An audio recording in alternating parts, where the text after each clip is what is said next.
လောကမှာကောင်းတာလုပ်တဲ့ပုဂ္ဂိုလ်ဟာအနှောင့်အယှက်တွေတွေ့ရတတ်တာများတယ်ပေါ့သစ်ပင်များဟာတခြားသစ်ပင်နဲ့ပုံပြီးတော့မြင့်လို့ရှိရင်လေတိုက်တာပူခံရတယ်လို့ပဲလောကရဲ့အလယ်မှာမြတ်စွာဘုရားလွန်ထင်ပေါ်ကြော်ကြားတော့စိတ်ကောင်းနှလုံးကောင်းမရှိတဲ့ပုဂ္ဂိုလ်ရဲ့မလုံမုန်းထားပြောဆိုမှုကိုခံရဆုံးပဲလို့ဒီလိုဆိုအောင်အဲ့တော့တမန်ပုဂ္ဂိုလ်တွေခံရတာဘာဆိုလောက်မလဲပြောပလောက်တာမဟုတ်ဘူးမြတ်စွာဘုရားသခင်ကိုရောမြတ်တည်ပင်လေတရားတော်ရဲ့ကျိုးစီးပွားကိုဆောင်ရွက်နေတဲ့အချိန်မှာလူသားတွေကဆန့်ကျင်မဲ့လုပ်တဲ့လူတွေရှိသလိုနတ်တွေကလည်းပဲဆန့်ကျင်မဲ့လုပ်တဲ့နတ်တွေရှိကြတာအဲ့တော့မြတ်စွာဘုရားရဲ့ဘဝတစ်လျှောက်လုံးမှာမနတ်ကဆန့်ကျင်မဲ့လုပ်ပြီးအမြဲတမ်းနှောက်ယှက်မှုတွေကိုပေးတာမာရတန်ယုတ်ဆိုတဲ့မှတ်တမ်းတင်ထားတဲ့တယုဒနိကေလကျမ်းတစ်ကျမ်းမှာ25သုတ်ကိုမှတ်တမ်းတင်ထားတာဒီတဲ့ပို့ပြီးတော့လည်းရှိနိုင်တယ်ပေါ့နော်တချို့သုတ်တွေအဲ့ဒီမှာမပါဘူးသို့တော့အဲ့ဒီမာရတန်ယုတ်တဆိုတဲ့ကျမ်းမှာပါတဲ့သုတ်တွေရဲ့အကြောင်းကနေပြီးမှတ်သားဖွယ်ရလေးတွေကိုဟောပြောလာတာဒီနေ့အပိုင်းလေးထိအောင်ရောက်ပြီပေါ့သုတ်အရေးအတွက်နဲ့ပြောမယ်ဆိုရင်ဒီနေ့မြတ်စွာဘုရားဟောကြားတဲ့သုတ်တံမှတ်တမ်းတင်ထားတာ17သုတ်မြောက်ဖြစ်လာပြီပေါ့နော်25သုတ်ထဲက17သုတ်မြောက်ကပါတာနသုတ်လို့နာမည်ပေးထားတယ်ပါတာနဆိုတာကြောက်တုံးလို့အဓိပ္ပာယ်ရတယ်နော်ကြောက်တုံးနဲ့ပတ်သက်ပြီးတော့ပြောတဲ့စကားဒီနာမည်ဆိုတာခေါ်ရဖို့ပေးထားတာတွေဖြစ်တယ်အနိတ္တရဘိုင်းကတော့ဘာကြောင့်ဒီပါတာနဆိုတဲ့ကြောက်တုံးနဲ့နာမည်ပေးတယ်လဲဆိုတာဒီသုတ်တံမှာသိရှိချာမှာဖြစ်တယ်ပေါ့မြတ်စွာဘုရားသခင်ကိုရောမြတ်ဟာရာဇဂျူမြို့အနီးမှာရှိတယ်တောင်9လုံးထဲမှာဂိစ္စကုတတောင်ဂိစ္စကုတဆိုတာလင်းဒနှုတ်သီးလို့တောင်တွကြီးတစ်ခုကအဝေးကနေကြည့်ရင်လရာကြီးတစ်ကောင်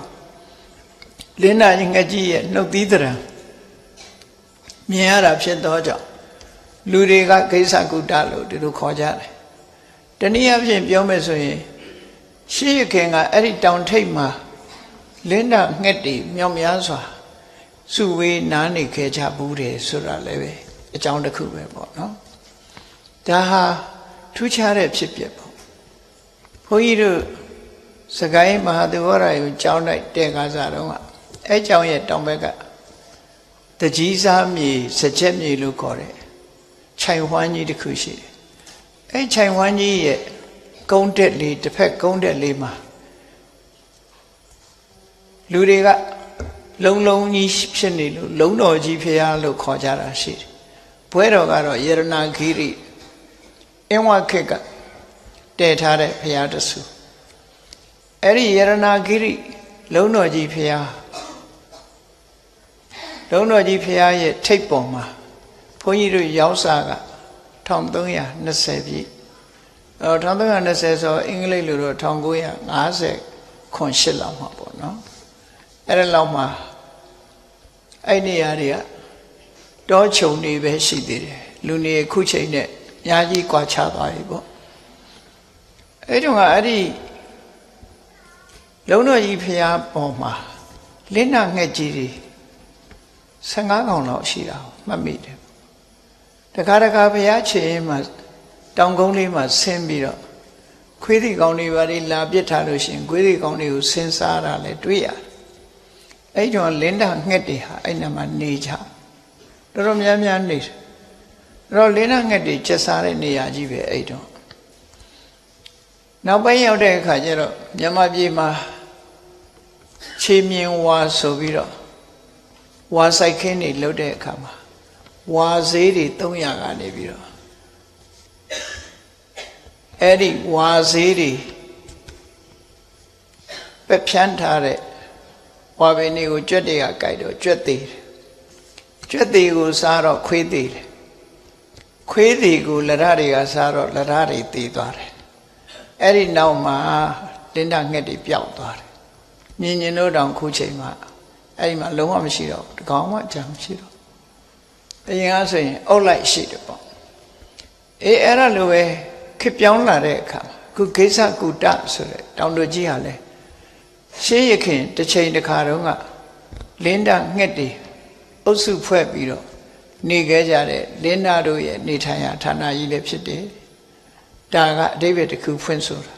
နောက်အဓိပ္ပာယ်တစ်ခုကတော့ခုနလင်းနာနှုတ်သီးလို့တောင်တို့ကြီးဟာပုံသဏ္ဍာန်ဆောင်းနေတာဖြစ်သောကြောင့်ဂိစ္စကုတမြန်မာတွေမှာတော့ဂိစ္စကုတ်တောင်ဂိစ္စကုတ်တောင်လို့ခေါ်ကြတယ်ဂိစ္စဆိုတာလင်းနာရဲ့ပါဠိစကားလုံးကဂိစ္စကုတဆိုတာတောင်တို့လို့အဓိပ္ပာယ်ရတယ်အဲ့ဒါလို့ခေါ်လာတဲ့ဂိစ္စကုတ်တောင်ဟာမြတ်စွာဘုရားနဲ့ယဟန်တန်ဃာတွေရာဇဂိုမြို့အပြင်ဘက်မှာဝေလွန်းအကျောင်းမကြီးနေကြတာမဟုတ်ဘူးတော်တွေတောင်တွေမြတ်စွာဘုရားယမယံခါဂိစ္စကုတ်တောင်မှာသွားပြီးတော့သရင်သုံးတယ်ခုခေတ်လိုလဲစီကားမှာမဟုတ်ဘူးပေါ့တိတ်ဆိတ်ငြိမ်သက်မှုကိုလိုလားတော့ဂိစ္စကုတ်တောင်မှာသွားသရင်သုံးအဲ့ဒီဂိစ္စကုတ်တောင်သရင်သုံးနေတဲ့အလှည့်မှာရဥယျာဉ်ဆိုလို့ရှိရင်မြတ်စွာဘုရားအကြောင်းပြင်ဘက်ကိုထွက်အဲ့ဒီနေညကမိုးမောင်ကြီးကြာနေတဲ့ညဖြစ်တယ်အလွန်ကိုမှောင်နေတယ်မှောင်တဲ့နေရာမှာမြတ်စွာဘုရားအပြင်ထွက်ပြီးတော့ထိုင်ပြီးတရားနှလုံးသွင်းပြီးတော့နေတယ်အဲ့ဒါလို့အမှောင်ထဲမှာထိုင်ပြီးတော့တရားနှလုံးသွင်းပြီးတော့နေတဲ့အခါမှာမြတ်စွာဘုရားနဲ့မလှမ်းမကမ်းနေရာကနေပြီးတော့တောင်ထိပ်တစ်ခုကတောင်တွတ်တစ်ခုကနေပြီးတော့ကြောက်တုံးတွေကိုလှိမ့်ချတဝုံတိုင်းတိုင်းနဲ့လူမမြင်ရဘူးကြောက်တုံးတွေကိုလှိမ့်ချအဲ့ဒါကြောက်တုံးတွေလှိမ့်ချလိုက်တဲ့အခါကြောက်တုံးတွေဟာတစ်ခုနဲ့တစ်ခုရိုက်ခတ်ပြီးတော့ကြောက်ခွဲတဲ့အတန်တွေလေးပေါ်တယ်ပေါ့အဲ့ဒါလို့ညာကြီးမင်းကြီးမှာတတောင်လုံးတအုံအုံနဲ့ကြောက်တုံးတွေဘယ်သူကလာပြီးလှိမ့်ချနေတယ်လဲလို့ဆိုတော့မြတ်စွာဘုရားကိုနှောက်ယှက်ပေးဖို့မနက်ကလာပြီးလှိမ့်ချနေတာတဲ့တုံးတိုင်းတိုင်းနဲ့ကြောက်တုံးတွေဟာအဲ့ဒါလို့မြည်တမ်းနေနဲ့တောထဲမှာကြောက်တုံးတွေလှိမ့်ချပြီးနှောက်ယှက်တဲ့အခါကျတော့မြတ်စွာဘုရားကမနမန်းသိတော့ဗာပြောလိုက်တုံးဆိုသူကြားအောင်ဗာပြောလိုက်တုံးဆိုသစေပိကေဝလံတပ္ပံခိစ္ဆာကုတံဆလစ်တတိမင်းတတ်နိုင်လို့ကိစ္စကုတောင်ကြီးတစ်ခုလုံးပြိုသွားအောင်လှုပ်ချင်လှုပ်ပေါ့ကွာနော်တောင်ကြီးလှုပ်ရှားပြီးတော့ပြိုကျသွားအောင်မင်းတတ်နိုင်ရင်လှုပ်ပေါ့တဲ့တောင်ကြီးတစ်တောင်လုံးပြိုကျသွားပြီမဲ့လို့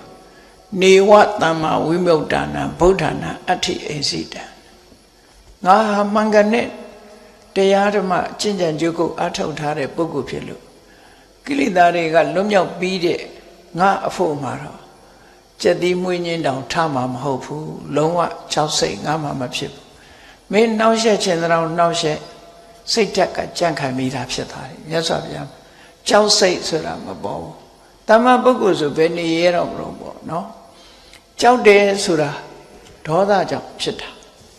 လူတွေမှာဒေါသကဘာကြောင့်ရှိတော့ဆိုလောဘရှိလို့ဒေါသရှိတယ်လူတွေမှာကိုယ့်ကိုယ်တွေ့တာတယ်ဆိုတဲ့လောဘကိုယ်ပစ္စည်းကိုတွေ့တာတယ်ဆိုတဲ့လောဘကိုယ်မိသားစုကိုယ်တိုင်းဝိုင်းကိုတွေ့တာတယ်ဆိုတဲ့လောဘဘဝကိုတွေ့တာတယ်ဆိုတဲ့လောဘတွေကြောင့်လူတွေဟာကိုယ်အန္တရာယ်ဖြစ်မှကြောက်ရွံ့ကြတယ်ကြောက်တဲ့စိတ်တွေပေါ်ကြတယ်တွေ့တာမှုသည်ကြောက်ရွံ့တဲ့စိတ်ကိုဖြစ်ပေါ်စေတယ်ပေါ့မြတ်စွာဘုရားကျတော့အဲ့ဒါလို့ကိုလည်းမတွေ့တာဘူးမိသားစုလည်းမတွေ့တာဘူးတပည့်ယဟန်နေပေါ်မှာလည်းမတွေ့တာဘူးအလုံးမြတ်စွာဘုရားတမ္မာဝိမု tta အလုံးကိလေသာစိတ်တွေကနေလွတ်မြောက်နေတာဖြစ်တယ်ပေါ့အဲ့ဒါလို့လွတ်မြောက်နေတာဖြစ်သောကြောင့်မြတ်စွာဘုရားမှာ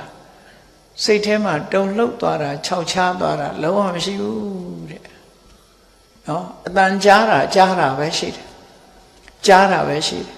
ဘုန်းကြီးတို့တွေကြားပြီးရင်နော်ဘာသာမလေးငါစီများကြောက်တုံးလိမ့်လာမလားနဲ့ကြောက်စိတ်တွေကတွေးပြီးတော့ကြောက်တာလေမြတ်စွာဘုရားကျတော့အေး ကြောက်တုံးကြီးတွေလှိမ့်ချလို့တတုံးနဲ့တတုံးရိုက်ခတ်တန်နေနဲ့ဆူညမ်းနေတော့ဒီချိန်မှာလာလုံနေတာတော့မနက်ကငါနှောက်ရက်နေတာပဲလို့ဆိုတာအတ္တတိအေးအေးဆေးဆေးတည်တည်ငြိမ်ငြိမ်နဲ့ဒီစကားကိုပြန်ပြောလိုက်တာမင်းတတ်နိုင်လို့ရှိရင်ဂိစကုတ်တောင်ကြီးတစ်ခုလုံးပြိုကျသွားအောင်လုပ်ချင်လုပ်တယ်ငါလိုကိလေသာအညစ်အကြေးတွေကလွတ်မြောက်ပြီးတဲ့ပုဂ္ဂိုလ်အဖို့မှာလုံးဝတုံ့လှုပ်မှာမဟုတ်ဘူးလို့မင်းလုပ်နေလဲအလကားပဲအကျိုးမရှိဘူးလို့ပြောလို့လိုက်တာပေါ့နော်အဲ့ဒါနဲ့မနတ်ကြီးကနောက်ဆုတ်ပြီးပျောက်ကွယ်သွားပြန်တယ်ပေါ့ဒါကမှတ်တမ်းကလေးတစ်ခုသုတ်တန်လေးတစ်ခုမှာမှတ်တမ်းတင်ထားတာတစ်ခုနောက်အဖြစ်တစ်ခုနဲ့ပတ်သက်ပြီးတော့စနစ်နံပါတ်3ကတော့ကိဏုတိဟလို့ခေါ်တယ်ကိဏုတိဟဆိုတာရှင်သေးလူဘာကြောင့်ဟိဟောက်နေတာလဲဆိုတဲ့အဓိပ္ပာယ်တိဟဆိုတာရှင်သေးများဟာကျေလောင်တဲ့အတန်နဲ့ကြောက်ရွံ့တဲ့စိတ်လုံးဝမရှိကြဘူးပေါ့ရှင်သေးဆိုတဲ့ကောင်ဒါကြောင့်ကိဏုတိဟဆိုတဲ့စကားလုံးလေးကဒီထဲမှာပါတဲ့စကားလုံးလေးကိုယူပြီးတော့ရှင်သေးလူဟိဟောက်နေတာဆိုတဲ့အဓိပ္ပာယ်နဲ့ဒီသုတ်တံကိုဟောတာမှတ်တမ်းတင်ထားတာအဲ့ဒါကဘယ်မှာဖြစ်တုံဆို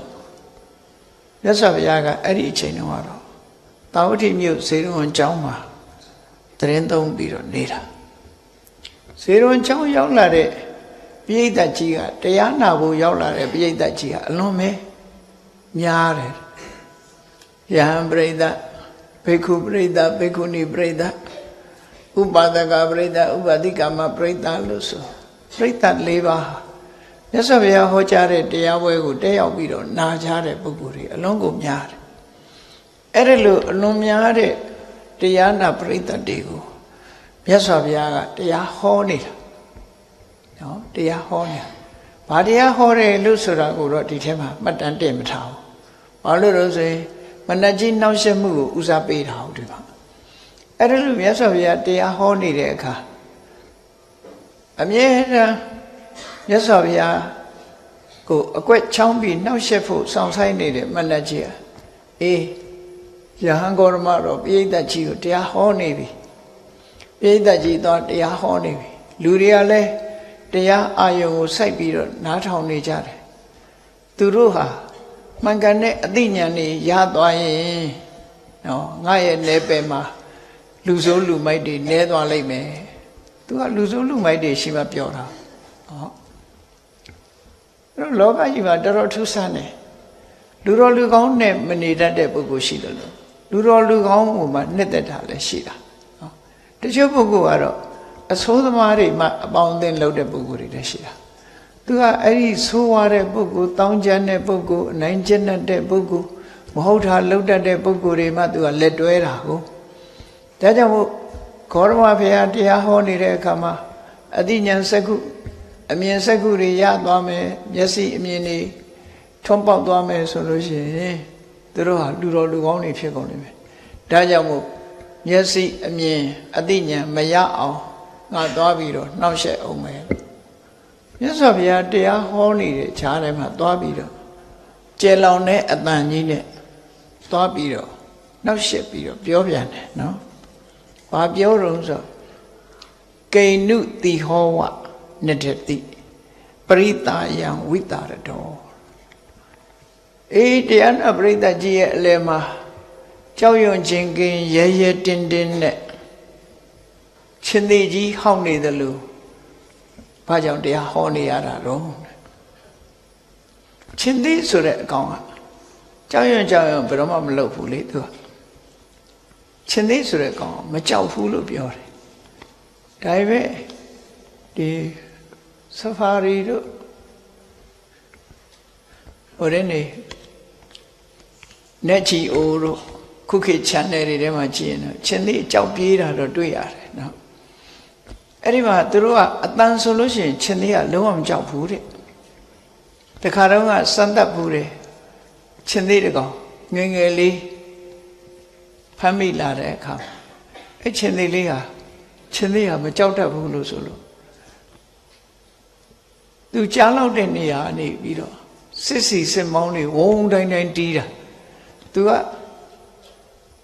ဒီခေါင်းလေးထောင်ကြည့်ပြီးပြန်အိတ်သွားတဲ့မကြောက်ဘူးဆိုတဲ့အဓိပ္ပာယ်ကိုဖော်ပြတာနော်ရှင်သေးကအတန်ကိုမကြောက်ဘူးတဲ့ဘာကြောင့်မကြောက်တာတော့ဆိုရင်တက္ကာယဒိဋ္ဌိအတ္တမာနကြီးလွန်အားကြီးလို့သူ့ကိုနိုင်တဲ့လူတယောက်မှမရှိဘူးလို့သူတွက်ထားသည့်အတွက်ကြောင့်သူဟာကြောက်လန့်မှုလုံးဝမရှိဘူးနောက်ဆုံးမှာမိုးကြိုးပြစ်တဲ့အတန်တောင်သူတို့ကမကြောက်ဘူးလို့ဆိုတယ်ရှင်သေးတွေဟာကြောက်ရွံ့ခြင်းကဲဒါကြောင့်မို့တတိကောင်းတဲ့လူကိုတိဟလို့နာမည်ပေးလို့ရှိကြတယ်ပေါ့ခုလည်းမြတ်စွာဘုရားဟာကြီးမားလာတဲ့ပရိသတ်ကြီးအလယ်မှာသူကရဲရဲဝုန်းဝုန်းကြောက်ရွံ့ခြင်းကင်းပြီးရှင်သေးမင်းလို့ရဲရဲတောက်တောက်တိတိကျကျအဆုံးအမစကားတွေကိုပြောနေတာဘာကြောင့်အဲ့လိုပြောနေရတာလဲပฏิမန်လောဟိတေအဋ္ဌိကိုရောမှာပြိုင်ဘက်တွေရှိတယ်စိန်ခေါ်ထားတဲ့ကောင်တွေရှိတယ်ပေါ့မန်လဆိုတာအခုခေတ်တော့ပေါစင်သမားကိုခေါ်တယ်နော်လက်ဝိတ်တတ်တဲ့လူလက်ပန်းတတ်တဲ့လူလက်ဝိတ်သမားကိုမန်လလို့ခေါ်တယ်ပฏิမန်လဆိုတာစိန်ခေါ်ထားတာစိန်ခေါ်ထားတယ်သူ့ကိုဆန့်ကျင်မဲ့ထိုးတတ်မယ်လို့စိန်ခေါ်တာအဲ့ဒါလိုပဲကိုတော်ကငါမှပြိုင်မဲမရှိဘူးဆိုပြီးဒီပိဋကအလယ်မှာသူ့အတန်နေကြီးပဲလွှမ်းပြီးနေတာကိုတော်မှာပြိုင်ဘက်တွေစိန်ခေါ်ထားတဲ့လူတွေရှိတယ်တဲ့နော်ဝိစိတဝိနမညတိကိုတော်ဟာအောင်မြင်မှုတရဖူကြီးကိုအမြဲတမ်းကင်ထားသူလို့ကိုယ့်ကိုအထင်ရောက်နေတာလားကိုတော်ကိုပြိုင်မဲ့လူတွေအများကြီးရှိပါတယ်လို့ဒီလိုမြတ်စွာဘုရားကိုမခံရင်စိတ်ဖြစ်အောင်စတဲ့သဘောပေါ့နော်မြတ်စွာဘုရားကိုလာပြီးတော့အခုလိုနှောက်ယှက်ပြောဆိုတဲ့အခါမှာမြတ်စွာဘုရားကအေးစေစေသူ့ကိုဘလို့တုံ့ပြန်ပြောတော့ဆိုနဒန္တိဝေမဟာဝီရာပရိတာတုဝိတာတရာမဟာဝီရဆိုတာကြီးမားသောလုံလဝီရိယရှိတဲ့ပုဂ္ဂိုလ်မဟာဝီရအဲ့တော့လောကမှာလူတွေကယုံကြည်ကြတာတကူကိုယုံကြည်ကြတာစွမ်းတကူရှိတယ်မဟုတ်ဘူးမြတ်စွာဘုရားကလုံလဝီရိယရှိတယ်သူများတဲ့ပို့ပြီးတော့လုံလဝီရိယရှိတယ်လုံလဝီရိယကြီးမားပြီးရဲစွမ်းတတ္တိနဲ့ပြည့်စုံတဲ့ပုဂ္ဂိုလ်တွေဟာဝီရိယစိတ်ဓာတ်အားကောင်းတဲ့ပုဂ္ဂိုလ်တွေလို့သူတို့ဆိုတယ်ဒါကြောင့်မို့ဝီရိယဆိုတဲ့စကားလုံးကဝီရဏံကမ္မံဝီရိယရဲရင်သူတို့ရဲ့အလုပ်လို့အဓိပ္ပာယ်ရတယ်နော်ဟိုငပြင်းတို့ကတော့ဝီရိယမရှိဘူးသူကတော့ပြင်းတာရဲရင်တဲ့လူကိုဝီရိယရှိသူလို့ဝီရိယဆိုတဲ့စကားလုံးကရဲရင်သူတို့ရဲ့အလုပ်လို့ဒီလိုအဓိပ္ပာယ်ရတယ် literal meaning နဲ့ပြောမှဆိုဝီရဏံကမ္မံဝီရိယရဲရင်သူတို့ရဲ့အလုပ်လို့ဒီလိုအဓိပ္ပာယ်ရှိတယ်အဲ့တော့ပြင်းပြီးတော့နေတဲ့ပုဂ္ဂိုလ်မျိုးတွေကဝီရိယမရှိတဲ့ပုဂ္ဂိုလ်ပေါ့အဲ့တော့မြတ်စွာဘုရားကအလွန်ရဲရင်တာဖြစ်လို့မဟာဝီရအလွန်ကိုရဲရင်တဲ့ဖရာကိုယ်တော်မြတ်တွေဟာပရိသတ်တွေရဲ့အလယ်မှာဘယ်တော့မှကြောက်ရွံ့ခြင်းမရှိဘူးရှင်းလင်းပြတ်သားစွာတရားဟောတယ်ဘယ်တော့မှကြောက်ရွံ့ဆိုတာမရှိဘူးလူဆိုတာပရိသတ်ကြောက်တယ်နော်လူကြားထဲမှာထစကားပြောပါဆိုလူတိုင်းပြောရတာမဟုတ်ဘူးဒုတုံနေတဲ့လူတွေအများကြီးရှိတယ်နော်မပြောရဲလို့ဟိုတင်းဒီတင်းနဲ့ဆိုပြီးတော့ဒီလိုပြောတဲ့ပုဂ္ဂိုလ်တွေလည်းအများကြီးရှိတယ်လူတိုင်းဟာပြိဿလည်းမှာထားပြီးတကားမပြောရဲဘူးအဲ့တော့မြတ်စွာဘုရားက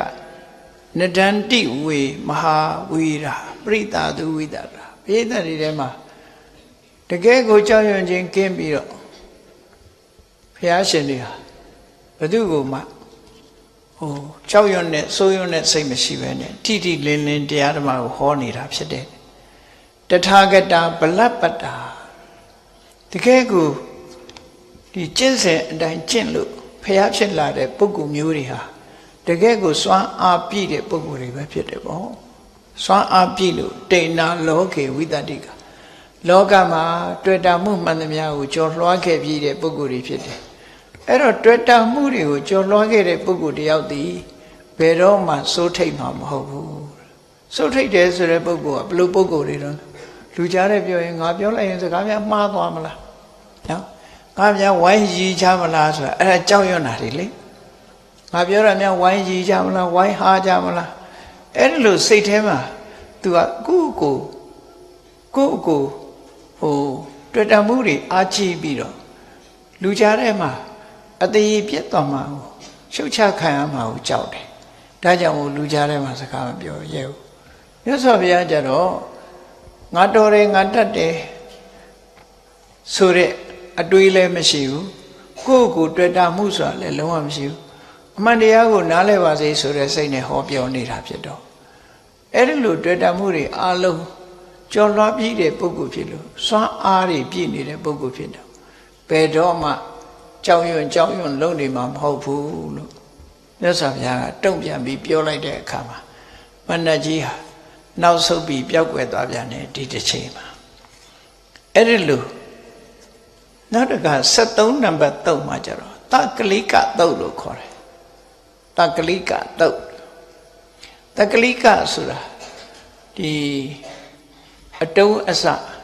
ကြောက်ဖက်ကလေးကြောက်တုံးကလေးလို့ဒီလိုအဓိပ္ပာယ်ရတယ်ဟာပေါ့နော်အဲ့ဒီမှာမြတ်စွာဘုရားသခင်ကိုရောမြတ်ဟာရာဇဂုပြည်မထကုတ်စီဆိုတဲ့ဘေးမဲ့ဥယျာဉ်မှာမထကုတ်စီဆိုတဲ့ဘေးမဲ့ဥယျာဉ်မှာသတင်းသုံးပြီးတော့နေတာသတင်းသုံးနေတာမထကုတ်စီဆိုတာဘာဦးပြောတာတော့ဆိုတာကုတ်စီဆိုတာ one bite မထဆိုတာနှိမ့်နေဖြစ်စီခြင်းဘာကြောင့်မထကုတ်စီ one bite ကိုနှိမ့်နေဖြစ်စီတဲ့နေရာလို့နာမည်တွင်သွားတယ်လေအမှန်ကတော့ရာဇဂုဏကဘယင်ပိုင်တဲ့ဥယျာဉ်ကြီးတစ်ခုပဲအဇာတတရဲ့မဲတော်ဝေရဟိမိဖုရားကအဇာတတလေးတတိခတဲ့အခါကျတော့သူကအဖြစ်တုံဆိုချင်းချင်းတတ်တယ်ကိုမေလည်းကိုမေးထောင်ဘာချင်းချင်းတတ်တုံလို့ကိုမွေးတော့နော်ဇာတတတတိတီးနေတဲ့အချိန်မှာသူ့အမေကချင်းချင်းတတ်တယ်ဘာလို့ဆိုဘေဝိတာရမင်းကြီးရဲ့လက်ယုံသွေးကိုတောက်ချင်တဲ့စိတ်ချင်းချင်းတတ်တယ်တဲ့အဲ့ဒါနဲ့ဒါမရမချင်းကိုစိတ်ကအမြဲတမ်းချင်းချင်းဆိုတာအလွန်ပြင်းထန်တဲ့အာသာဖြစ်တာတပိမ့်မိန်တလိမ့်လိမ့်ဖြစ်လာတော့ဘုရင်ကြီးကမေးတယ်ဘာကြောင့်လဲလို့ဆိုနောက်ဆုံးမှာမပြောရဲနဲ့ဖွင့်ပြောလိုက်တော့ဒါဘာခက်လဲဆိုပြီးရွှေဓားငယ်လေးယူပြီးတော့သူ့လက်မောင်းသွေးကိုသူဖောက်ပြီးတော့ရှည်လေးထဲမှာထည့်ပြီးတော့ချင်းချင်းပြေအောင်တိုက်လိုက်တယ်ဝေဒီဟိမိဖုရားဆိုတာကောသလမင်းကြီးရဲ့နှမအရင်ပေါ့နော်ကောသလမင်းကြီးရဲ့နှမအရင်အဲ့တော့အဲ့ဒီဝေဒီဟိမိဖုရားကတရေတီတဲ့အချိန်လေးမှာအဲ့ဒါလိုချင်းချင်းဖြစ်တယ်ချင်းချင်းဖြစ်တော့ဒီလိုချင်းချင်းတက်လို့ဗိဓရာမင်းကြီးကလေယုံသွေးဖောက်ပြီးတော့သူ့ကိုတိုက်လိုက်မှသူဟာအာသာပြေသွားပြီးကျမ်းမာရေးပိုကောင်းလာတယ်ပေါ့အဲ့ဒါကိုကြားတဲ့အခါမှာနမိတ်ကျမ်းတက်ပုံနေတော်တွေကနမိတ်ဖတ်တယ်မိဖုရားကြီးရဲ့ဝမ်းထဲကသားဟာကြည်ရင်ဘုရင်ကြီးကိုတတ်လိုက်မယ်ပေါ့ဘုရင်ကြီးရဲ့ရန်သူဖြစ်လိုက်မယ်လို့ဆိုရအဟောထွက်လာဒါကြောင့်မို့သူ့ကိုအဇာတတတ္တုမမွေးခင်ကလေးကရန်သူဖြစ်လိုက်မယ်လို့ဟောထုတ်ထားတဲ့ပုဂ္ဂိုလ်ဒါမျိုးကလည်းတော်တော်ထူးထူးဆန်းဆန်းရှိတတ်တာနော်အဲ့တော့ချင်းချင်းဆိုတာဖြစ်တတ်တယ်တာမန်ပုဂ္ဂိုလ်တွေကြတော့ဒီလောက်မပြင်းထန်ဘူးပေါ့နော်အဲ့ဒီတရေသားရဲ့စိတ်ဆန္ဒမျိုးတွေဟာမိခင်ရဲ့စိတ်ဓာတ်ကိုသွားပြီးတော့ကူးဆက်ထိရောက်စေတတ်တယ်ဒါကိုချင်းချင်းလို့ခေါ်တယ်ပေါ့ချင်းချင်းဆိုတာလှုပ်ချင်တာအာသာပြင်းပြတာဒီလိုဆိုလို့တယ်ပေါ့အဲ့ဒီတော့ဒီလိုဘုရင်ကြီးကိုတတ်လိုက်မယ်ဆိုတာသိတော့ဘယ်သူကမွေးချင်မလို့အဲ့ဒီမိဖုရားကြီးဟာသူ့ကိုသေအောင်လို့ဆိုပြီးတော့အမျိုးစုံကြိုးစားတယ်ကြိုးစားတာကိုယ်ဝန်ပြစ်ကြဖို့ဆိုပြီးတော့သူဟာနေတိုင်းဥယျာဉ်သွားပြီးတော့တက်နင်းခိုင်းတာတို့နှိပ်ခိုင်းတာတို့ကတော့လှုပ်တယ်အဲ့ဒါကြောင့်အဲ့ဒီကစပြီးမတ္ထကုတ်စီလို့တွင်နော် one bite ကိုဖိနှိပ်နင်းနယ်ပြစ်ချင်းဆိုတဲ့အဓိပ္ပာယ် သို့တော့ဖိုးသက်ဆိုကမသေးဘူးနော်မသေးဘူးပိုးတော်အညောင်းပြေနေလားမသိဘူးသာတတကမသေးဘူးအဲ့ဒါကိုအကြောင်းပြုပြီးတော့အဲ့ဒီဥယျာဉ်ကြီးကိုမထကုတ်စီလို့ခေါ်တယ်နောက်တော့ဘုရင်ကြီးကတားမြစ်တယ်မလုပ်ပါနဲ့သူ့ဘာသူနောက်မှဖြစ်မဲ့ဟာကိုအရေးမယူပါနဲ့လို့ဆိုပြီးတော့ဘုရင်ကြီးကသူ့သားကိုသူမွေးမြူလိုက်တယ်အဲ့ဒီမထကုတ်စီဆိုတဲ့ဥယျာဉ်ကိုတားငှက်တိရစ္ဆာန်တွေမဖမ်းရမပြစ်ရလို့ဆိုပြီးတော့ဘေးမဲ့ပေးထားတာ sanctuary လို့ခေါ်တယ်ဘေးမဲ့ပေးထားဘေးမဲ့တော်ဖြစ်လို့မိခထာယလို့ခေါ်တာဒါမှမဟုတ်စာပေမှာရာဇဂဟေဝိဟရတိမထကုစိတ်သမေမိခထာယေနော်မိခထာယတားငှက်တိရစ္ဆာန်တွေကိုဘေးမဲ့ပေးထားတဲ့တော်ဥယျာဉ်လို့ဒီလိုတည်းပဲရတယ်မထကုစိလို့အဲ့ဒီလူတွေကဘယ်ဥယျာဉ်တော့ဟိုမိဖုရားကြီးသွားပြီးတော့ဘိုင်းနှိပ်တဲ့ဥယျာဉ်နော်အဲ့ဒါလိုနဲ့တွင်သွားတာဒီဟာမြတ်စွာဘုရားကိုနောက်တော့လှူထားတော့မြတ်စွာဘုရားသတင်းသုံးတဲ့ကျောင်းတော်တယ်အဲ့မှာရှိအဲ့တော့မြတ်စွာဘုရားကဘာဖြစ်လို့အဲ့ဒီရောက်နေတာတုံးလို့ဆိုတော့ကိစ္စကုတ်တောင်မှာဒေဝရကြီးကလှုပ်ကြံတပ်ဖြတ်ဖို့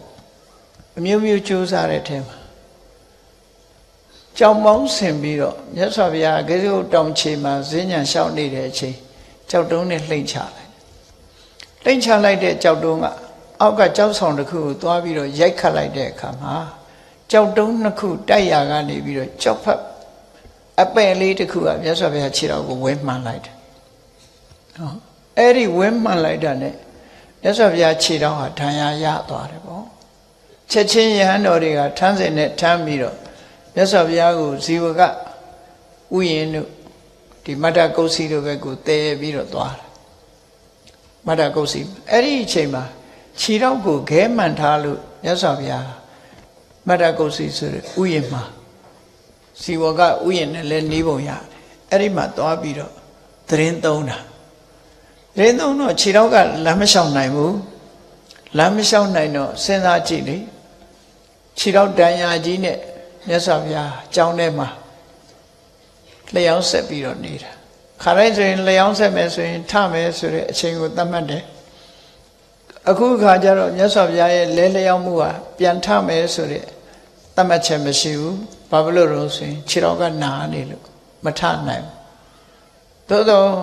မကြီးမညူပဲနဲ့တတိဝိရိယကမ္မထာနဲ့နှလုံးသွင်းပြီးတမဘောဝင်စားပြီးမြတ်စွာဘုရားအဲ့ရတယ်မှာလှဲနေတယ်နော်ကျောင်းဆောင်တွေကအဲ့ရတယ်မှာလှဲပြီးတော့နေတာအဲ့ဒီလူတပါးတဲ့အဲ့ရတယ်မှာလှဲနေတဲ့အခါမှာမနတ်ကြီးကသူကအမြဲတမ်းနောက်ယောင်ခံလိုက်နေတာဟိုမှာယဟန်ဂေါရမတော့ခြေတော်ဒဏ်ရာရပြီးတော့ကျောင်းထဲမှာအိတ်နေပြီပေါ့သွားပြီးတော့နှောက်ရှက်အောင်မှာပဲသွားနှောက်ရှက်သူကလည်းသူများနှောက်ရှက်လိုက်ရမှာသူကအိပ်ပျော်တဲ့လူနဲ့သွားနှောက်ရှက်အောင်မယ်ဆိုပြီးတော့မြတ်စွာဘုရားစီအတန်ပေးပြီးအတန်ကြားအောင်ပြောတယ်ဘာပြောတော့ဆိုမန္တိယနုခောတေတိဥဒဟုကာဝေယမတ်တော်ဘယ်လိုလဲကိုတော်ကြီးနော်ထိုင်မှိုင်းနေလို့အိတ်နေတာလားသို့မဟုတ်ကြပြဆက်မလို့တွေးနေတာလားသူကအဲ့ဒါလို့ရန်စတာပေါ့နော်ထိုင်မှိုင်းနေပြီးတော့အိတ်နေတာလားသို့မဟုတ်ကြပြဆက်မလို့တွေးနေတာလားအထာနုတိပစုရနတ္တန္တိအိတ်နေလို့တော့ကိုတော့ဘာအကျိုးမှရမှာမဟုတ်ဘူးတဲ့ဘာမှကောင်းကျိုးချမ်းသာတွေရမှာမဟုတ်ဘူးတဲ့ဧကောဝိတေသေနာတနံမိနိဋ္ဌာမုခောခိမိတံသဗ္ဗတေဝါတိတ်ဆိတ်ငြိမ်သက်တဲ့ကြောင့်အိတ်ရထဲမှာကိုတော်တပါးတဲ့နော်အိတ်ချင်စိတ်တွေလွှမ်းမိုးပြီးတော့ဘာဖြစ်လို့အိတ်နေရတာလဲလို့မြတ်စွာဘုရားကအဲ့လိုလမ်းပြောတာကိုတော်ဘာလို့အိတ်ရတာတော့ပြောတော့မြတ်စွာဘုရားသူ့ကိုပြန်ပြီးတော့တုံ့ပြန်ပြောကြတဲ့စကားကတော့သူပြောတဲ့အတိုင်းပဲမြတ်စွာဘုရားတုံ့ပြန်ပုံကတော့နမန္တိယတယမိင ငါဟာထိုင်းမိုင်းနေလို့အိတ်နေတာမဟုတ်ဘူးနာပိကာဝေယမတ်တော်ငါကြပြာဆက်မလို့တွေးပြီးတော့လဲလောင်းနေတာမဟုတ်ဘူးတဲ့အထံသမစ္စာအပေတသောကောငါမှစိုးရင်စိတ်တွေဘာတစ်ခုမှမရှိဘူးငါမှအကျိုးရှိရှိတကယ်ကိုအကျိုးရှိတဲ့နိဗ္ဗာန်ကိုအာယုံပြုပြီးတော့ငါဟာတူရီသောတိတ်ဆိတ်ငြိမ်သက်တဲ့နေရာမှာတူဒီတရားရည်ရဲ့ကောင်းကျိုးချမ်းသာကိုစဉ်းစားပြီးတရားရည်ပေါ်မှာမေတ္တာတက်ရောက်ပြီးတရားရည်ကိုဘယ်လိုခြေချွတ်ရမလဲတရားရည်ကိုဘယ်လိုအကျိုးပြုရမလဲဆိုတဲ့ကရုဏာရှေ့ထားပြီးအာဟာလဲလျောင်းနေခြင်းသာဖြစ်တယ်နော်အဲ့တော့မြတ်စွာဘုရားကဘယ်လိုပဲနေတဲ့အခါမှာတပ္ပဗုဒ္ဓဟိတနုကံပိတပ္ပဗုဒ္ဓနုကံပိတရားရည်အလုံးကိုအကျိုးဖြစ်ထွန်းစေဖို့အတွက်အမြဲတမ်းစဉ်းစားနေတယ်။ဘာလုပ်ပြီးရင်ကောင်းမလဲ။ဘယ်လိုသိဉာဏ်နဲ့ဖြစ်အောင်လုပ်ပေးရမလဲ။လူတွေရဲ့အဆက်ပေါ့။ဒါအရေးချင်းမမီတဲ့ပုဂ္ဂိုလ်တွေကလည်းအများကြီးအရေးချင်းရှိတဲ့ပုဂ္ဂိုလ်တွေကလည်းအများကြီးအရေးချင်းရှိရင်ရှိသလိုအရေးချင်းတွေရတော့အရေးချင်းမရှိရင်လည်းပဲရှိတဲ့အရေးချင်းလေးနဲ့အသုံးတက်အောင်ဆိုပြီးမြတ်စွာဘုရားတရားရည်ရဲ့အကျိုးစီးပွားကိုအမြဲတမ်းစဉ်းစားပြီးတော့နေတယ်အဲ့ဒါကိုစဉ်းစားပြီးတော့ငါဟာတပါးတည်းလျောင်းဆက်နေခြင်းသာဖြစ်တယ်လို့အဲ့လိုတုံ့ပြန်ပြီးတော့ပြောတာတုံ့ပြန်ပြောပြီးမြတ်စွာဘုရားကဆက်ပြီးတော့မေးရှိတယ်ရေတံပိတံလာဥရတိပဝိဋ္ဌံရှင်ဝါကြီးမှာလှန်ဆူးထားပုဂ္ဂိုလ်ရှင်ဝတက်တဲ့လှန်ကြီးဆူးနေတယ်သို့မဟုတ်မြားရန်ကြီးဆူးနေတယ်အဲ့ဒီမြားရန်ကြီးဆူးနေတဲ့ပုဂ္ဂိုလ်ဟာမုဟုံဟရိယံဝေရမခဏအတွင်းခဏတိုင်းနှလုံးသားထဲမှာတုန်လှုပ်ခြောက်ခြားနေရင်ဝါကိုစူးဝင်နေတဲ့မြားရန်ကြီးကြောင့်စိတ်နှလုံးဟာတုန်လှုပ်ခြောက်ခြားနေတယ်တဲ့တေပိဋ္ဌသွပ္ပံလဘရိတတံလာအဲ့လိုမြားဆူးနေတဲ့ပုဂ္ဂိုလ်တောင်မှပဲနော်လူတွေဟာတအားအိတ်ချင်လာပြီဆိုလို့ရှိရင်အိပ်ပျော်သွားကြတယ်နော်အိတ်ချင်လို့တအားအိပ်ပျော်သွားတယ်ဒဏ်ရာကြီးနဲ့ပဲမဲ့လည်းအိပ်ပျော်သွားတယ်တတ္တမအဟံနတုပေဝိတတံလောငါမှတော့ရင်ထဲမှာစူးဝင်နေတယ်မြားငါမှမရှိဘူးအဲ့တော့လူတွေဟာရင်ဝါမှာမြားစူးနေတယ်ဆိုတာဘာကိုပြောတာတော့လူတွေရဲ့စိတ်ထဲမှာတောကဆိုတဲ့မြားရှိတယ်ဆိုပါတော့လူတယောက်မမျှော်လင့်မဲနဲ့ယောဂဝေဒနာဖြစ်လာတယ်ခံစားရတယ်အဲ့ဒီလိုကာယကဒုက္ခအနေနဲ့ယောဂဝေဒနာဖြစ်လာပြီဆိုလို့ရှိရင်အဲ့ဒီကာယကဒုက္ခလို့ခေါ်တဲ့ခန္ဓာကိုယ်ပေါ်မှာဖြစ်ပေါ်လာတဲ့ဝေဒနာကိုအကြောင်းပြုပြီးတော့စိတ်ထဲမှာလည်းပဲဖြစ်မှဖြစ်ရလေခြင်းဆိုပြီးတော့တောကဖြစ်လာတယ်နော်ခန္ဓာကိုယ်မှာနာကျင်ကြိုက်ခဲတာကမြားရန်တစ်ချက်အဲ့ဒါအတွက်စိတ်ညစ်တာကမြားရန်ဒုတိယမြားရန်တစ်ချက်ဆိုပြီးမြားနှစ်ချက်စုခံအမှန်ပုဂ္ဂိုလ်ဆိုရင်အဲ့ဒီတိုင်းပဲမြားနှစ်ချက်စုတယ်အဲ့ဒါတွေမကဘူးဒီလိုဟာမျိုးလွတ်မြောက်ခြင်းနဲ့ဒီတဲ့ကောင်းတဲ့ဘဝမျိုးကိုရောက်ခြင်းနဲ့လို့တွေးတဲ့လောဘဖြစ်လို့ရှိရင်နောက်ထပ်တတိယမြားရန်တစ်ချက်ထပ်ဆူတယ်လို့သူတို့ဆိုတယ်ကာယကဒုက္ခဆိုတာမြားတံတစ်ခုကာယကဒုက္ခကိုအကြောင်းပြုပြီးတော့စိတ်ညစ်တာကမြားတံတစ်ခုစိတ်ညစ်မှုကြောင့်အကောင်းကိုမျှော်လင့်တာကမြားတံတစ်ခုလို့မြားတံ၃ချက်စူးဝင်နေတဲ့ပုဂ္ဂိုလ်လောကကြီးမှာတည်းလို့ငါဘုရားရဲ့မှာအဲ့လိုစိတ်ထဲမှာမြားတံစူးဝင်နေတာမရှိဘူးလောဘတွေဒေါသတွေမောဟတွေမာနတွေအိတ်တာတွေမကျေနပ်ချက်တွေကျေနပ်ချက်တွေငါတဏ္ဍာမှာဘာမှမရှိဘူးမြားတစ်ချက်မှငါရဲ့ရင်ထဲမှာစူးနေတာမရှိဘူးဒါကြောင့်မို့လို့ငါဟာအမြဲတမ်းမြားတံကင်းနေတာဖြစ်တယ်ပေါ့မြားတံကင်းနေသူဖြစ်သည့်အတွက်ကြောင့်ငါဟာအေးအေးဆေးဆေးသူများလို့မိန်မောတွေ့ဝေပြီးအိပ်ပျော်တာမျိုးမလုပ်ဘူးတရားရည်ရဲ့အကျိုးစီးပွားကိုမျှော်လင့်ပြီးတော့ဒါငါဟာခိတ္တခဏအပန်းဖြေအိပ်ဆက်ချင်တာဖြစ်တယ်လို့ဒီလိုမရှိတယ် နောက်ဆက်ပြီးတော့မြတ်စွာဘုရားမိန့်တယ်ဗာမိန့်တော့ဇက္ခဏသင်္ကေလောကလူတွေဟာဒီမလုံခြုံတဲ့နေရာမျိုးတို့အန္တရာယ်ရှိတဲ့နေရာမျိုးရောက်သွားလို့ရှိရင်အိပ်ပျော်နေတော့မေ့သွားဒါထုံးစံနော်ဥပမာတစ်စေး6တဲ့နေရာဆိုမေ့နေအိပ်ပျော်နေမသိဘူးဘုန်းကြီးတို့ငယ်ငယ်တော့တခါကြုံမှုတယ်ငယ်တော့ရလဲအိတ်ချင်9နာရီ10နာရီဆိုအိတ်ချင်ပြီကွာကိုရကြီးတဲ့ကိုရင်ကြီးတွေဦးစင်းကြီးတွေဟိုသွားလိုက်ဒီသွားလိုက်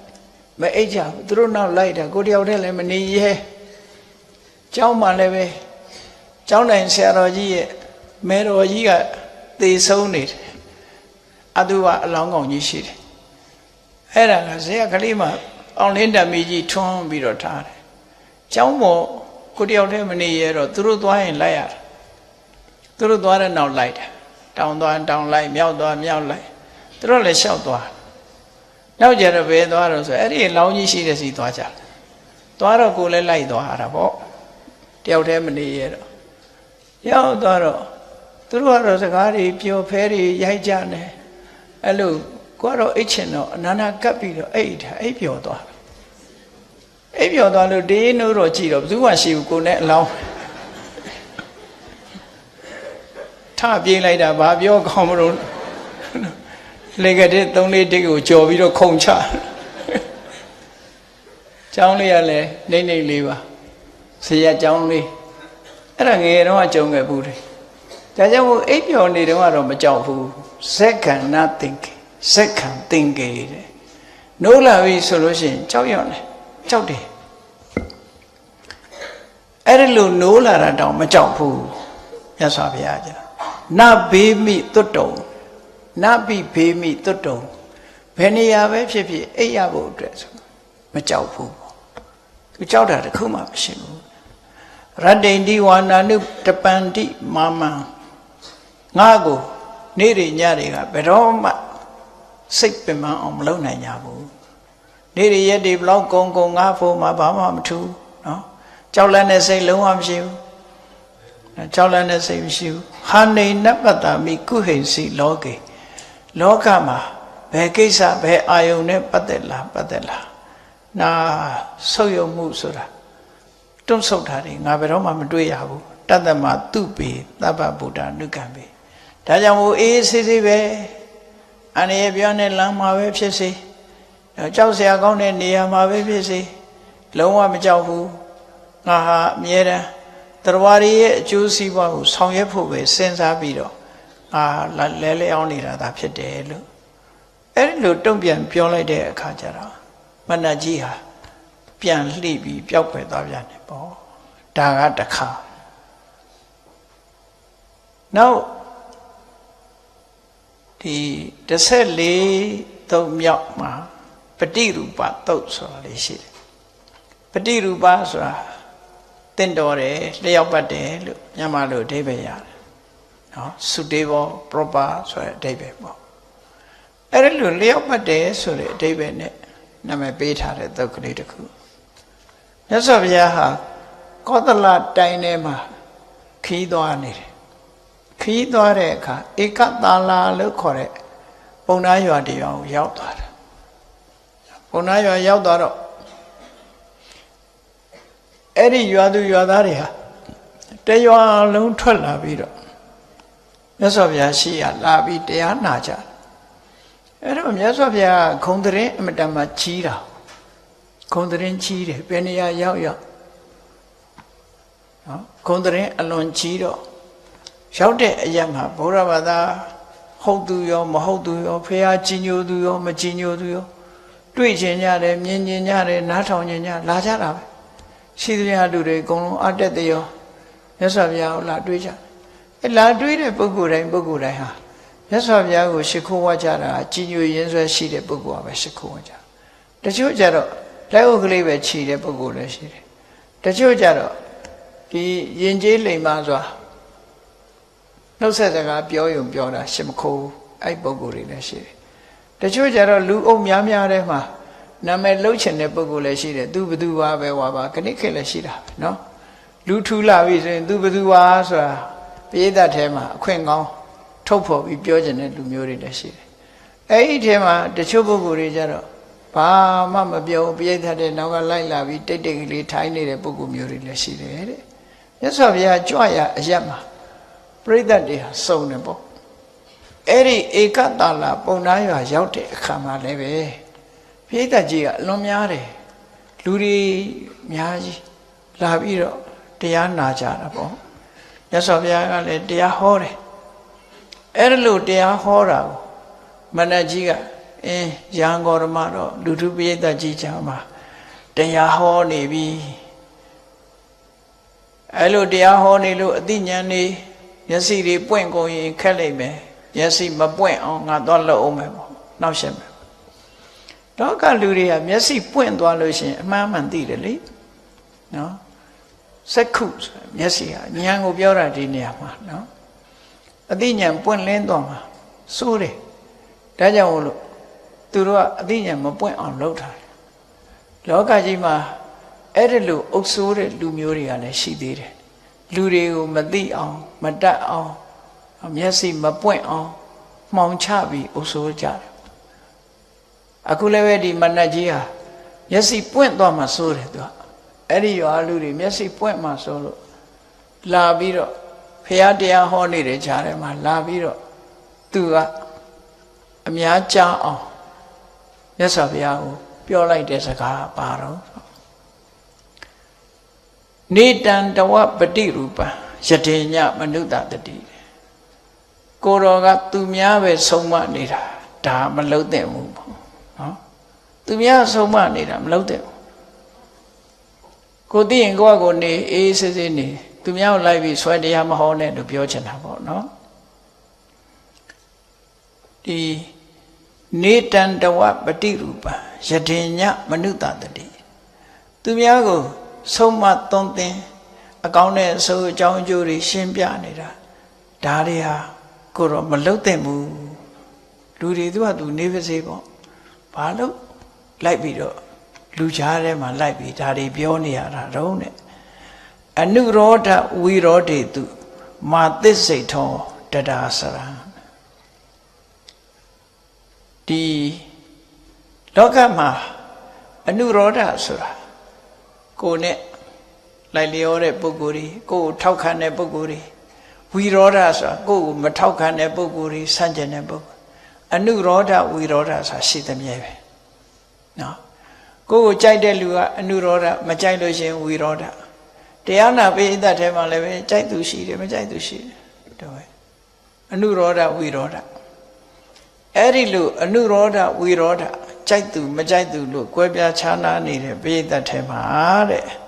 ဒီပိဋကတွေကိုဘသူကိုတွေ့တာစိတ်နဲ့ဒီလိုတရားဟောနေရတာလေနော်တခါလေကြတော့သူကတမန်အဖြစ်ဒီဓမ္မဂတိကတွေတရားဟောတယ်ဆိုတဲ့အခါမှာကိုတရားကိုသဘောကျတယ်ဆိုရင်လောဘလေးကဖြစ်သွားတယ်။ဟောငါ့ကိုကြိုက်တဲ့လူတွေပေါ်တယ်ဒါအနုရောဓလို့ခေါ်တယ်။နော်။တရားကိုကြိုက်တဲ့လူတွေပေါ်တယ်တရားနာတဲ့လူတွေများတယ်ဆိုတာဒါအနုရောဓ။အေးအလကားပါကွာလာသွားမနာတဲ့ပုဂ္ဂိုလ်လည်းပါဝိရောဓဆိုတာလည်းရှိတယ်။အဲ့ဒါလိုအနုရောဓဝိရောဓနှစ်မျိုးပေါ်မှာတဲ့တမန်ပုဂ္ဂိုလ်တွေပုရုษင်ပုဂ္ဂိုလ်တွေရဲ့စိတ်ထဲမှာဘာဖြစ်တတ်တုံးဆို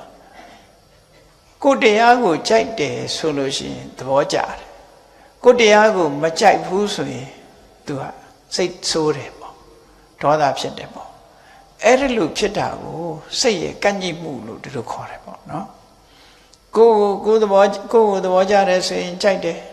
ကိုသဘောမကျဘူးဆိုရင်မုန်းတယ်အဲ့တော့ကြိုက်ချင်းမုန်းခြင်းဟာကိုယ်စိတ်ထဲမှာလာပြီးတော့ညှိကပ်နေတယ်တွေ့တာနေတယ်အဲ့ဒါကြောင့်မို့သူကပြောတာဟောသူများကိုဆုံးပါတယ်ဆိုတာတဲ့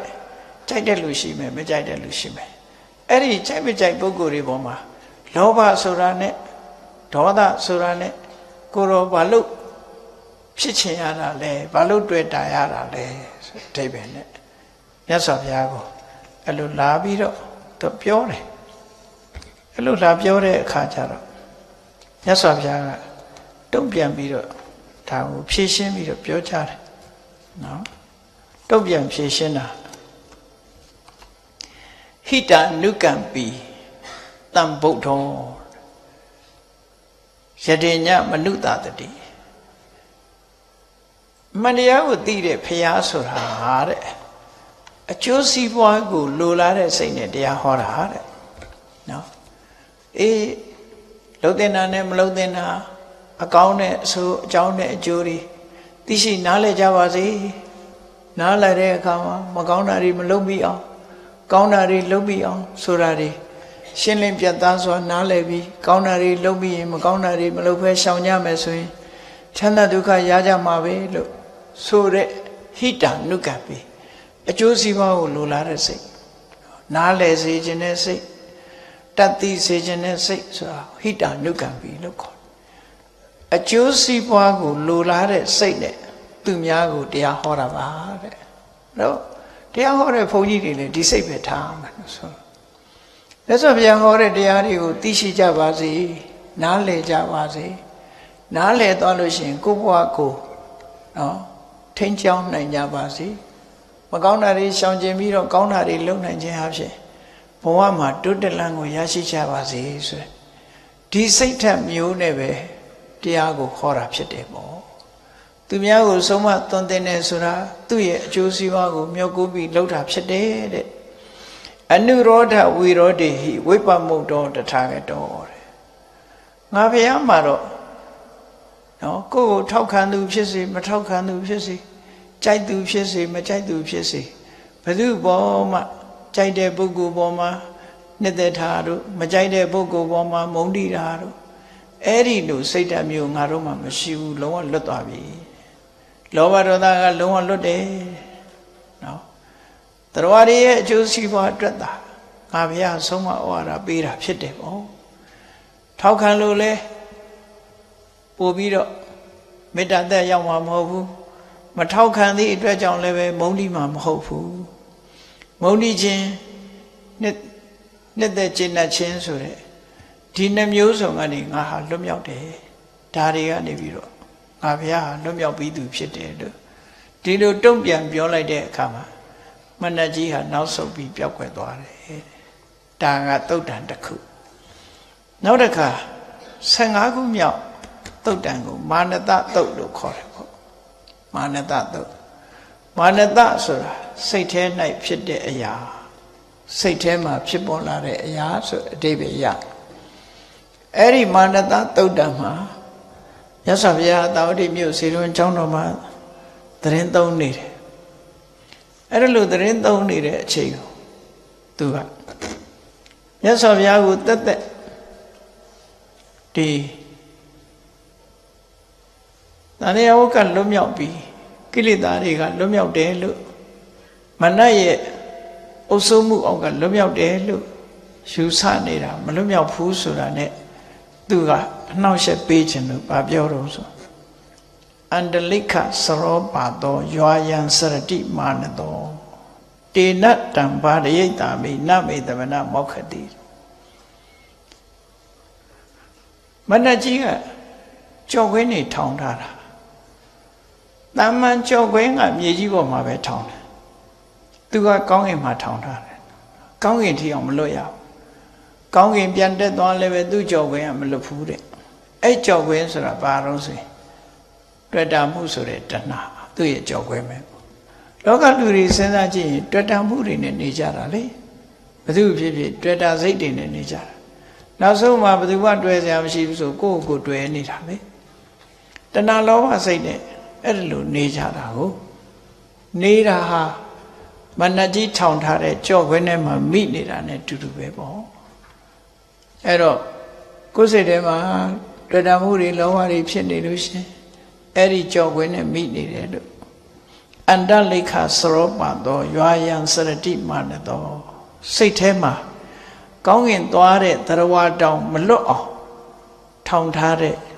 ကြော့ခွင်းဆိုတာရှိတယ်တဏှာဆိုတဲ့ကြော့ခွင်းရာဂဆိုတဲ့ကြော့ခွင်းရှိတယ်တေနတံဘာရယိတာမိသင်ကိုလည်းငါဟောဒီကြော့ခွင်းနဲ့ဖမ်းပြမယ်နှိပ်စက်ပြမယ်ကြော့ခွင်းမိအောင်လုပ်ပြမယ်နမေတမနာမောက္ခတိကိုရောဟာတပည့်တော်လက်ကဘယ်တော့မှမလွတ်ဘူး နော်ကိုတော့ဘယ်တော့မှတပည့်တော်လက်ကမလွတ်ဘူးလို့ဗန္ဒကြီးကဒီလိုနှောက်ယှက်ပြီးတော့မြတ်စွာဘုရားကိုလာရောက်ပြီးတော့ပြောတာမြတ်စွာဘုရားတဝါတဲ့သတင်းသုံးနေတဲ့အချိန်မှာဒီစကားလာပြောတော့မြတ်စွာဘုရားကသူ့ကိုတုံ့ပြန်ပြီးတော့ဗာပြောတော့ဆိုရူပတတ္တရတခန္ဓာဖုတ္တပါသမနောရမလောကမှာလူတွေလူချင်းနေတဲ့အရာဘာတွေတော့နော်ဘာတွေတော့ဆိုမျက်စိနဲ့မြင်ရတဲ့အဆင့်အာယုံနားနဲ့ကြားရတဲ့အသံအာယုံလျှာနဲ့လျက်ရတဲ့အရာသာအာယုံနှာခေါင်းနဲ့နမ်းရှူရတဲ့အနတ်အာယုံနဲ့ခန္ဓာကိုယ်နဲ့ထိတွေ့ရတဲ့ထိတွေ့အာယုံလို့ခေါ်တဲ့ကာမဂုဏ်အာယုံတွေပေါ့နော်လူတွေလိုချင်တယ်ဆိုတာအဲ့ဒါပဲအေးတမန်စဉ်းစားမယ်ဆိုရင်အဲ့ဒါလိုချင်တာဟုတ်ပါဘူးပိုက်ဆံလိုချင်တာပါလို့ပြောကောင်းပြောလို့နော်ဒါဖြင့်မင်းပိုက်ဆံပါလို့ဖို့တော့ဆိုပိုက်ဆံကလှတာပါတာလေးဝယ်ဖို့လေအဲ့ဒါဆိုမျက်စိရောက်တာပြန်နော်တချင်းနားထောင်နဲ့ဆက်ကလေးဝယ်မလေးအတန်နောက်ရောက်သွားတယ်နော်တမင်းကောင်းကောင်းဟင်းကောင်းကောင်းရှိတဲ့စားတော့ဆိုင်သွားစားမလေးဆိုရတာအဲ့ပတ်ဆံကနေရတာနုညံ့တဲ့ပိုးဖဲကလေးပါကိုယ်ခန္ဓာကိုယ်နဲ့လှပအစဉ်ပြေတဲ့အဝတ်အစားလေးဝယ်မယ်ဖုတ္တပါပေါင်းလိုက်ပဲဆိုလို့ရှိရင်လူတွေဟာပတ်ဆံရှာကြတာဘာအတွက်တုံးဆိုမျက်စိကကြည့်ပြီးတော့လှတဲ့အာယုံအတွက်နားကနားထောင်ပြီးတော့ตาရတဲ့အတန်အတွက်နှာခေါင်းကနမ်းရှူထားတဲ့မွေးကြိုင်တဲ့အနံ့အတွက်လျှာနဲ့အရသာခံမှုအတွက်ခန္ဓာကိုယ်နဲ့အထိတွေ့ခံမှုဒီကာမဂုဏ်အာယုံဆွန့်ဆွဲ pleasure ဆိုတဲ့ဒါတွေအတွက်ပဲလှုပ်နေတာမဟုတ်လားပိုက်ဆံကိုဒီတိုင်းစားတာမှမဟုတ်တာနော်ပိုက်ဆံကဖြစ်ပေါ်လာမဲ့ကာမဂုဏ်အာယုန်တွေအတွက်လူတွေဟာပိုက်ဆံရှာတယ်လို့ပြောတာပိုက်ဆံရှင်ဒါတွေကရပြီလေပိုက်ဆံရှင်ရသွားပြီအဲ့တော့တမန်အဖြစ်ပြောမယ်ဆိုရင်တော့အလုရှာတယ်အလုရှာတယ်ဘာအတွက်အလုရှာပိုက်ဆံရပိုက်ဆံဘာလို့ဖို့လို့ဆိုဒါပဲကာမဂုဏ်အာယုန်တွေခံစားဖို့အတွက်ပဲပိုက်ဆံရှာကြနော်အဲ့ဒါကိုမြတ်စွာဘုရားချုံပြောတာရူပတတ္တရတခန္ဓာဖုတ္တပါသမနောရမမျက်စိအမြင်ရတဲ့အစင်းတိုင်းအကောင်းတော့မဟုတ်ဘူးဒါကြောင့်မနောရမစိတ်ထဲမှာမွေးလျော်ပွဲကောင်းတဲ့အစင်းအတန်အနတ်အရသာထိတွေ့ဆိုတဲ့ကာမဂုဏ်အာယုန်တွေရှိတယ်တဲ့ဣဋ္ဌမေဝိကတောသံတော်အဲ့ဒီကာမဂုဏ်အာယုန်တွေပေါ်မှာခံစားခြင်းနဲ့စိတ်ရယူခြင်းနဲ့စိတ်ဆန္ဒငါမှမရှိဘူးကဲဘုန်းကြီးတို့တွေကြတော့လှတာလေးကြည့်ခြင်းနဲ့ตายရတဲ့အတန်လေးနားထောင်ခြင်းနဲ့ဝှိချိုင်တဲ့အနံလေးနမ်းရှူခြင်းဒါတွေလိုချင်နေတာပဲလေစိတ်ကလည်းအဲ့ထဲမှာပျော်မွေ့အဲ့တော့မြတ်စွာဘုရားကတော့ငါအဲ့ဒီအာယုန်တွေကိုပေါ်မှာတွေ့တာမှုဆန္ဒတတ်မဲ့မှုဆန္ဒငါမှမရှိဘူးဆိုဒါဖြင့်မြတ်စွာဘုရားမျက်စိမကောင်းလို့လားနားမကောင်းလို့လားနော်နှာခေါင်းမကောင်းလို့လားရှားမကောင်းလို့ဘယ်ဟုတ်မှာတော့မြတ်စွာဘုရားကလည်းမျက်စိကလည်းကြီးတယ်ကိုမြင်ရတယ်လှတာလည်းမြင်ရတယ်မလှတာလည်းမြင်ရတယ်နော်အတန်လည်းကောင်းတဲ့အတန်လည်းကြားရတယ်မကောင်းတဲ့အတန်လည်းကြားအနံ့ကလည်းမွေးတဲ့အနံ့နမ်းတယ်လို့မကောင်းတဲ့အနံ့လည်းရမှာပဲအရသာလည်းကောင်းတဲ့အရသာမကောင်းတဲ့အရသာနော်အထီးတွေ့ရလည်းကောင်းတဲ့အထီးတွေ့မကောင်းတဲ့အထီးတွေ့ရှိသို့တော့မြတ်စွာဘုရားဟာဘုန်းတော်ကံတော်ကြောင့်ကောင်းတာတွေကြီးပဲတွေ့တော်လဲအဲ့ဒီပေါ်မှာကောင်းလိုက်တာဆိုတာတစ်ခါမှမရှိဘူးနော်လောဘနဲ့တွေးကြံတာတစ်ခါမှမရှိဘူးတဘာဝအရာဒီစိတ်ထဲမှာသိလိုက်တာလားရှိတယ်လူချင်းတဲ့လောဘဆိုတာမြတ်စွာဘုရားမှာမရှိဘူးဘုန်းကြီးတို့တွေကြတော့ဘာဖြစ်တုံးဆိုလူချင်းတာကောင်းလိုက်တာနောက်တာမျိုးရှိသေးလားလာအောင်ပါလေအဲ့ဒါလို့အဲ့ဒါကြောင့်မြတ်စွာဘုရားဣဋ္ဌမေဝိကတောသံတော်ဒီကာမဂုဏ်အာယုန်တွေပေါ်မှာငါမှလူချင်းတက်မဲ့တဲ့စိတ်ဆန္ဒကင်းသွားပြီတဲ့ငါမှလုံးဝတာတွေမရှိတော့ဘူးတဲ့ဒါကြောင့်မို့လို့မင်းထောင်နဲ့ကြော့ခွဲနေရအလကားပဲမြတ်စွာဘုရားမှာလာနှိမ့်ဆက်နိုင်စွာမရှိတော့နော်သူထောင်နဲ့ကြော့ခွဲဆိုတာရာဂကြော့ခွဲလေမြတ်စွာဘုရားကအဲ့ဒီလိုတဏှာရာဂတွေ့တာမှုဆန္ဒလုံးဝမရှိတော့ သူကြောက်ခွင်းနဲ့ဘာမှမဆိုင်တော့ဒါကြောင့်မို့နိယတောတောမတိအာနကဟေးဆိုးရုံလာတဲ့မနတ်ကြီးမင်းဟာအရှုံးသမားကြီးပါငါ့ကိုဘယ်တော့မှမင်းမနိုင်ပါဘူးမင်းဟာရှုံးနေပြီလို့အဲ့ဒီလိုမြတ်စွာဘုရားကကျုံဝါပြောဆိုခဲ့တာနဲ့အဆုံးသတ်ထားတာဖြစ်ပါတယ်တရားချစ်ခင်သူတော်စင်ပြိဿပေါင်းတို့မနတ်တို့တုံ့ပြန်ပြောကြားတဲ့မြတ်စွာဘုရားရဲ့ဆုံးမစကားတွေဟာအဓိကဘုန်းကြီးတို့အတွက်ဘာတွေကိုရည်ညွှန်းတာလဲလို့ဆိုရင်လောဘဒေါသစတဲ့ကိလေသာတွေကိုယ်တဏ္ဍာမှာကင်းစိမ့်မှမနတ်ကြီးထောင်ထားတဲ့ကြောခွင်းတွေကလွတ်မှဖြစ်တယ်။ဒါကြောင့်မို့ကိုယ့်ရင်ထဲနှလုံးထဲမှာရှိတဲ့တွေ့တာမှုတွေရှိလာရင်တွေ့တာမှုတွေကိုလျှော့ချဖို့ကြိုးစားရမယ်။မုန်းတိမှုတွေရှိလာလို့ရှင်လဲမုန်းတိမှုတွေလျှော့ချဖို့နောက်ဆုံးလုံးဝဖယ်ရှားပစ်ဖို့ဒါဟာကြိုးစားအထောက်ကြရမှာဖြစ်တယ်လို့ကိုယ်စီသဘောကျပြီးကျင့်ကြံကြိုးကုပ်ပွားများအထောက်နိုင်ကြပါစေကုန်သတည်း